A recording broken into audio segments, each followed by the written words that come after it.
Now it's Africa. Great people with us. Represented today, and your continent is represented by Gabon, Guinea-Bissau, Liberia, Mauritania, and Senegal. All very vibrant places with very valuable land, great minerals, great oil deposits.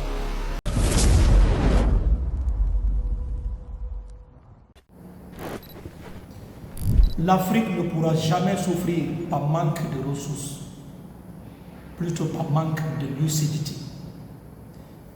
Si tu ne sais pas lire entre les deux lignes, tu finiras esclave entre les deux lignes. C'est une réalité d'aujourd'hui. Que s'est-il passé hier, 9 juillet 2025 aux États-Unis? Pourquoi seulement l'Amérique a fait appel à 5 pays?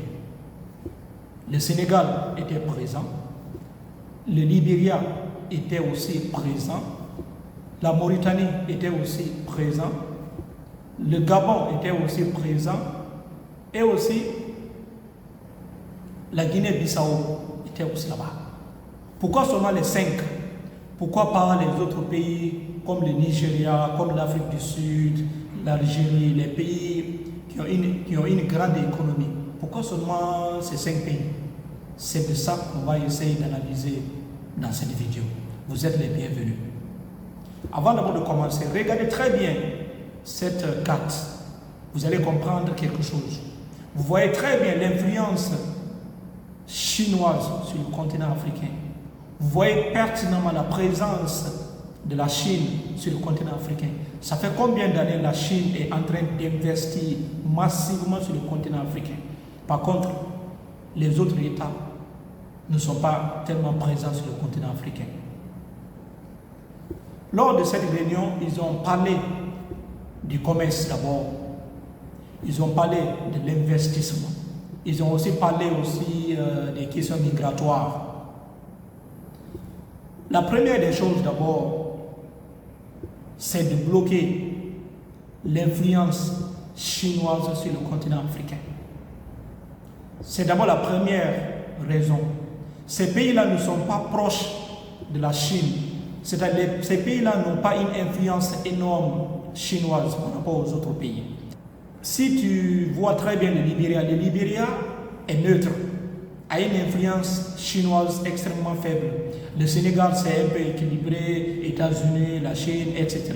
La Turquie, etc. Par contre, les autres pays, quand on voit le Nigeria, l'Afrique du Sud, l'Algérie, ce sont des pays, le Kenya, ce sont des pays qui ont une influence chinoise énorme dans ces pays. Donc l'Amérique, c'est très clair.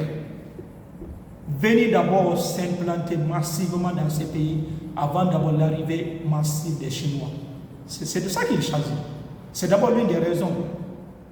Donc, si on voit très bien leur analyse, Trump même il a commencé par ça. Il a commencé par dire les Africains sont bons, les Africains sont géniaux, ils ont des terres fertiles, ils ont une ressource abondante. Oui, il a dit ça clairement même. Il a dit quoi? Assez, nous sommes fatigués maintenant. Maintenant, c'est l'investissement. Vous avez des ressources, on a des investisseurs. On vient chez vous, on travaille. Vous gagnez, nous aussi, on gagne. C'est la raison pour laquelle il avait suspendu l'USAID. C'est ça. C'est comme ça maintenant le monde fonctionne. Parce que l'Amérique veut maintenant prendre sa part des gâteaux. C'est ça. Parce que les autres sont là et l'Amérique n'est pas là. L'Amérique veut maintenant venir s'implanter en Afrique. Il veut affronter d'abord les petits. Quand il finit d'affronter les petits, ça va être facile pour eux maintenant d'avoir une base solide et commencer à attaquer les grands. Si l'Amérique ne vient pas en Afrique maintenant, d'ici quelques années, tout sera dans la main des Chinois. Donc c'est la première raison. La deuxième raison, c'est quoi? C'est les ressources minières, les ressources du sol. Le président mauritanien, il a commencé par dire, il dit que son pays est extrêmement riche. Le pays est riche en pétrole, le pays est riche en gaz, le pays est riche en beaucoup de ressources naturelles. Il cherche maintenant des partenaires, des investisseurs privés surtout même des investisseurs américains, pour venir investir chez lui en Mauritanie. Il a dit ça clairement. Donald Trump, lui, il dit quoi? Il dit, nous, on est prêts à travailler avec vous, mais vous ne pouvez pas travailler avec nous, en même temps aussi travailler avec les Chinois, parce que l'Amérique considère la Chine comme leur plus grand ennemi. Quand on voit aujourd'hui ce qui se passe, c'est-à-dire droit de douane, etc. Droit de douane qu'on parle de nos jours, c'est entre la Chine et les États-Unis. Parce que la Chine veut prendre la place des États-Unis dans le monde. La Chine est de nos jours une menace existentielle même des États-Unis. Tu as vu? Donc l'Amérique veut sécuriser d'abord autant de ressources possibles. Quand on voit la dernière réunion aussi qui s'est tenue aux États-Unis, ça n'a même pas fait encore un mois comme ça, et 3 semaines même. Entre le Congo, RDC et Rwanda, cette guerre qui a duré pendant plus de 30 ans. Et l'Amérique s'est dit quoi? Moi, je suis prêt à arranger cette guerre qui existe entre les deux pays. Mais en contrepartie, garantir les ressources naturelles possibles pour les entreprises américaines. C'est ça, rien n'est gratuit. Rien n'est gratuit dans ce monde-là. Trump, lui, dit qu'il veut la paix. Il ne veut pas la guerre dans le monde entier. Mais en contrepartie, vous allez lui donner vos ressources. C'est de ça qu'il choisit. C'est pourquoi il veut aussi faire la même chose avec ces pays. Parce que ces pays sont extrêmement riches. Et on n'a pas l'argent pour exploiter les ressources.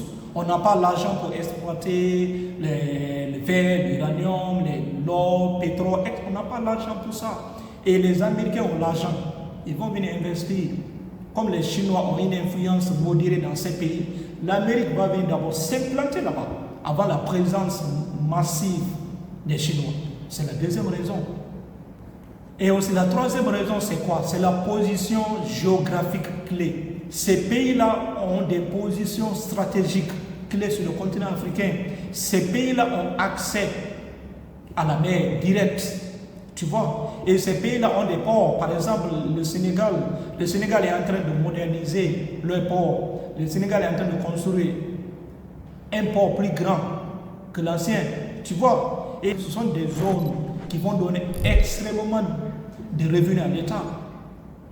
Et donc, l'Amérique va profiter de ça. Quand on voit très bien, beaucoup de ports africains sont gérés par les Chinois.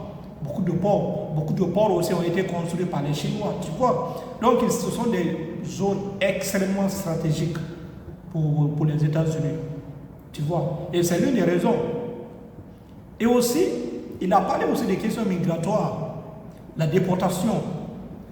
Ici, vous travaillez avec nous, mais en contrepartie, on vient chez vous, on travaille, on investit là-bas, on transfère des technologies, on fait tout ça. Mais accepter de recevoir vos migrants, c'est l'une des questions extrêmement difficiles à répondre parce que c'est un chef d'État. Par exemple, le président de la Guinée-Bissau, c'est-à-dire, il s'est opposé à ça. Il s'est carrément opposé parce qu'il y a d'abord beaucoup de choses à faire, les démarches, procédures, etc. C'est compliqué.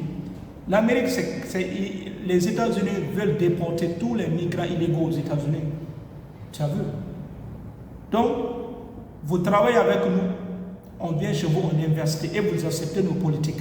C'est ça. Parce que vous n'avez pas l'argent. Il a choisi ces 5 pays-là parce que ces pays-là sont politiquement maniables. Ces pays-là sont à la recherche actuellement des investisseurs étrangers. Ça, c'est extrêmement important.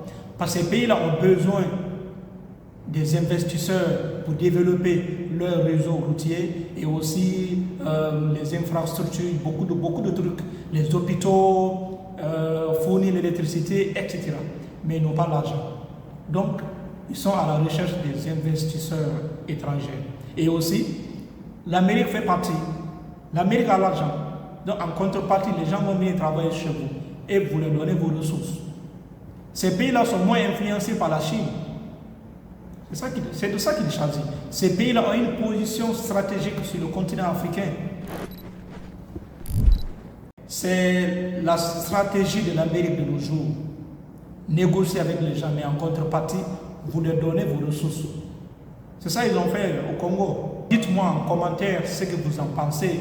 C'était mon analyse à propos de cette réunion. God bless Africa. Thank you very much.